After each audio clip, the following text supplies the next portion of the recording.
শান্তিনিকেতনে hotel রূপসাগরের check in করেই আমরা চলে গেছিলাম কৃষ্ণাদির ঘরোয়া হোটেলে আমাদের লাঞ্চ সারতে। লাঞ্চ সেরে হোটেলে সামান্য রেস্ট করে আমরা বেরিয়ে পড়েছিলাম চারিপাশের ক্যাম্পাসটা এক্সপ্লোর করতে। প্রথমেই দেখা পেলাম সেই বিখ্যাত বটগাছের। এই বিখ্যাত বটগাছটির নাম তিন পাহাড়ি বটগাছ। এই বটগাছের তলায় বসেই কবি লিখেছিলেন কুমোরপাড়ার গরুর গাড়ি। তারপর আমরা দেখলাম পান্থশালা। এই পান্থশালায় বসেই কবি ক্লান্ত পথিকদের ছোলা গুড়ের জল খাওয়াতেন।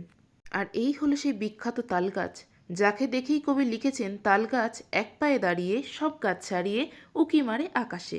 এই সেই বিখ্যাত উপাসনাগৃহ, যা বানানো হয়েছে বেলজিয়াম গ্লাস এবং ইটালীয় টালি দিয়ে। ঘরের মোট 12টি দরজা রয়েছে। এখানে বসেই কবি গীতাঞ্জলি কাব্যগ্রন্থ লেখা শুরু করেছিলেন। প্রতি বুধবার বিশ্বভারতীর ছেলেমেয়েরা এই উপাসনাগৃহে উপাসনা করে। প্রতি বছর 25শে বৈশাখ এবং 22শে শ্রাবণ এখানেই অনুষ্ঠিত হয়। তারপর দেখলাম এই বিখ্যাত বাড়িটি। এই বিখ্যাত বাড়িটি ঠাকুরবাড়ির আদলে তৈরি, যেখানে মন্দির, মসজিদ, গির্জা তিনটিই রয়েছে। এরপর চোখে পড়ল এই বিখ্যাত জায়গাটি। তৎকালীন সময়ে মহর্ষি দেবেন্দ্রনাথ ঠাকুর রায়পুরের রাজার কাছ থেকে 16 আনার বিনিময়ে 20 বিঘা জায়গা কিনেছিলেন।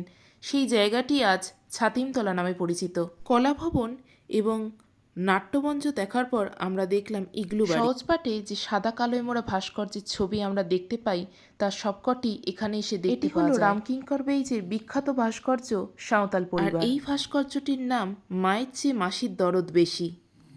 যেমন অদ্ভুত নাম, তেমন অপূর্ব সুন্দর ভাস্কর্য। সঙ্গীত ভবনে ঢুকে আরেকটি ভাস্কর্য দেখলাম, যা রামকিঙ্কর বেইজের তৈরি করা, যার নাম ঝাঁসির রানী লক্ষ্মীবাই।